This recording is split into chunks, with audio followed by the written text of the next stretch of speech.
आपले कुलकर्णी बघितलं तर कुठे गेले मागे बाहेर वाले तर नाही का कुठे जाऊन? अरे आताच बघितलं ग्लास घेऊन कुठेतरी फिरत होते ते. कुठे गेले असतील? नाही रे ते पीत नाही. मी कुठे म्हटलं पीत असतील, दारू पितात म्हणून. मी म्हटलं पीत असावेत शीत पेय. म्हणजे ते लेमन स्क्वॉश पितात. काय? Lemon squash. Lemon scotch? Scotch नाही रे, लेमन स्क्वॉश. हा लेमन स्कॉच. तुला नेहमी स्कॉचच दिसतात. तर मंडळी आपल्या समोर येत आहेत प्रथमच महाराष्ट्र मंडळाच्या स्टेजवर एका सुप्रसिद्ध नाटकाचं स्वागत घेऊन आपले एमडी कुलकर्णी. नाही एमडी म्हणजे मुकुंद दामोदर डोंगर. अरे मग तू इथे दामोदर केलेस, मग मी दामोदर वाचलो. मंडळी माफ करा, मुकुंद माफ करा, आणि स्टेज तुमच्यासाठी आहे.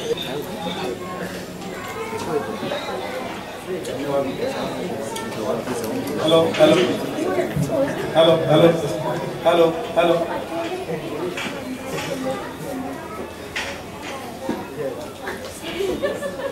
बस दुर्दैवाची दशावतार पाण्याची आता माझ्यात ताकद राहिली नाही.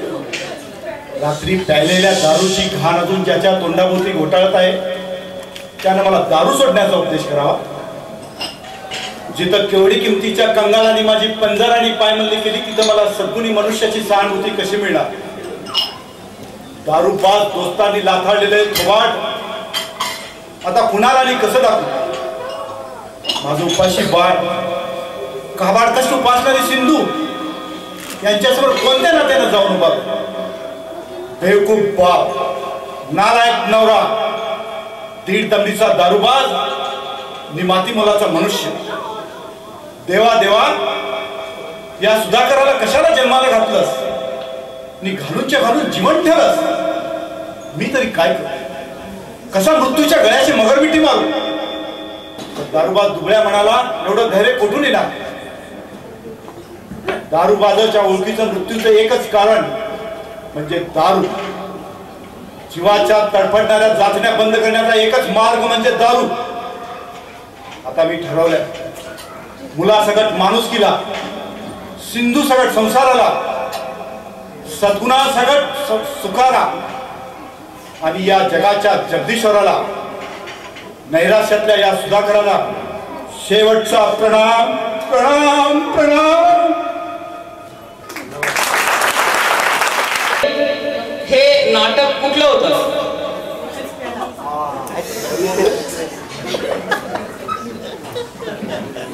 हा प्रश्न नाहीच आहे, कारण हे आपल्या सर्वांना माहिती आहे म्हणून आम्हाला हा प्रश्न विचारायचा नव्हता. तरी बघितलं किती लोकांना माहिती आहे कुठलं नाटक होतं? तर प्रश्न हा आहे की एमडींनी केलेल्या या स्वागतात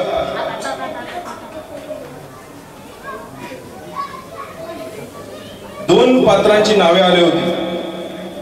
तर त्यातलं सिंधू हे पात्र त्यावेळेच्या एका फेमस कलाकाराने केलं होतं, आणि त्या कलाकाराचं नाव काय? ऋषिकेश.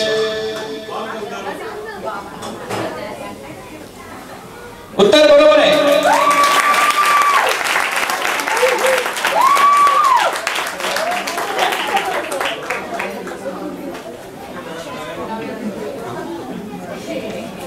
वेल्डन ऋषिकेश.